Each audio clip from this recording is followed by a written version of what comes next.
ఈ బైబిల్లో ఎన్ని ఆజ్ఞలు ఉన్నాయో మీకు తెలుసా? మనకు కొన్ని చరిత్రలే తెలుసు, కొన్ని మాటలు తెలుసు, కొన్ని కథలు తెలుసు. అసలు బైబిల్లో దేవుడు ఎన్ని ఆజ్ఞలు పెట్టాడు తెలుసా?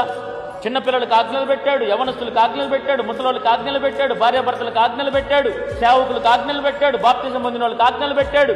ఎవరెవరు ఏ మనస్తత్వం ఉన్నారో వాళ్ళందరికీ కూడా ప్రత్యేకంగా దేవుడు ఆజ్ఞలు ఇచ్చాడు. అవన్నీ మనం గ్రహించలేకపోయినప్పుడు దావీదు అంటున్నాడు, అయ్యా నాలో ఆయాసకరమైనది ఏదైనా ఉన్నదేమో దాన్ని తొలగించు. దేవుడికి అయిష్టమైనది ఏంటిదో మనకు తెలియనప్పుడు ఎవరికి తెలుస్తుందంట?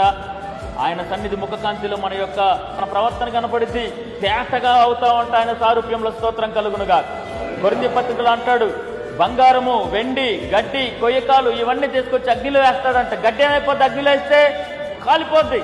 చెక్క ఏమైపోద్ది? కాలిపోద్ది. వెండి ఏమైపోద్ది? కాలిపోద్ది.